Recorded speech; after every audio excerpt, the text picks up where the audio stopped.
ನಿಮ್ಮೆಲ್ರಿಗೂ ಗೊತ್ತಿರಂಗೆ ಇವಾಗ ಫುಟ್ಬಾಲಲ್ಲಿ world cup start ಆಗಿದೆ. ಇಂಡಿಯಾದಲ್ಲಿ ಸ್ವಲ್ಪ ಜನ ಗೊತ್ತು ವರ್ಲ್ಡ್ ಕಪ್ ಸ್ಟಾರ್ಟ್ ಆಗಿದೆ ಅಂತ, ಇನ್ನು ಸ್ವಲ್ಪ ಜನಕ್ಕೆ ವರ್ಲ್ಡ್ ಕಪ್ ಸ್ಟಾರ್ಟ್ ಆಗಿದೆ ಅಂತಲೂ ಗೊತ್ತಿಲ್ಲ. ಇಂಡಿಯಾದಲ್ಲಿ 2 ಟೈಪ್ಸ್ ಆಫ್ ಫುಟ್ಬಾಲ್ ಫ್ಯಾನ್ಸ್ ಇದ್ದಾರೆ. ಒಂದು ಫುಲ್ ಕಲ್ಟು, ಎಷ್ಟು ಗಂಟೆ ಆದರೂ ಮ್ಯಾಚ್ ಆದ್ರೂ ನೋಡ್ತಾರೆ. ಇನ್ನು ಸ್ವಲ್ಪ ಜನ ಅವಾಗವಾಗ ಬೆಸ್ಟ್ ಟೀಮ್ಸ್ ಆಡಿದ್ರೆ ನೋಡ್ತಾರೆ.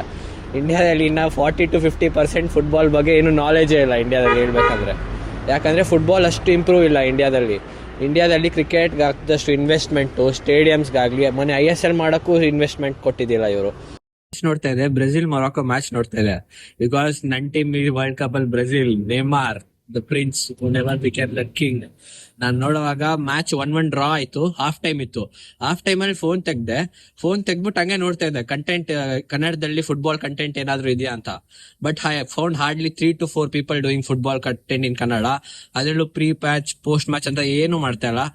ನಮ್ಮ ಇಂಡಿಯಾದಲ್ಲಿ ಫುಟ್ಬಾಲ್ ಅಷ್ಟು ಡೀಪ್ ಆಗಿ ಎಕ್ಸ್ಪ್ಲೋರ್ ಮಾಡ್ತಾಯಿಲ್ಲ ಯಾರು. ಮೇಲ್ಮೇಲೆ ಎಲ್ಲಾರ್ಗು ಗೊತ್ತಷ್ಟೇ, ಡೀಪ್ ಆಗಿ ಯಾರಿಗೂ ಗೊತ್ತಿಲ್ಲ.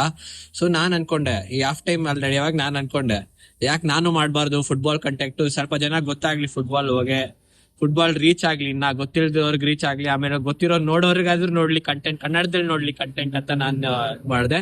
ಸೊ ಅದಕ್ಕೋಸ್ಕರ ಇವಾಗ ಕಂಟೆಂಟ್ ನಾನು ಕನ್ನಡದಲ್ಲಿ ಸ್ಟಾರ್ಟ್ ಮಾಡೋಣ ಅಂತ ಇದೀನಿ. ಪ್ರೀ ಮ್ಯಾಚ್ ಆಗ್ಲಿ, ಪೋಸ್ಟ್ ಮ್ಯಾಚ್ ಆಗ್ಲಿ, ಮತ್ತೆ ಶಾರ್ಟ್ಸ್ ಆಗ್ಲಿ, ಎಲ್ಲ ನಾನು ಸ್ಟಾರ್ಟ್ ಮಾಡೋಣ ಅಂತಿದ್ದೀನಿ. Dedicated for this world cup reach ಆಗ್ಲಿ, ಇನ್ನ ಸ್ವಲ್ಪ ಜನ ಫುಟ್ಬಾಲ್ ಬಗ್ಗೆ ಗೊತ್ತಿರೋರು ಕನ್ನಡದಲ್ಲಿ ಕಂಟೆಂಟ್ ನೋಡ್ಲಿ ಅಂತ ನಾನು ಡಿಸೈಡ್ ಮಾಡಿದ್ದೀನಿ.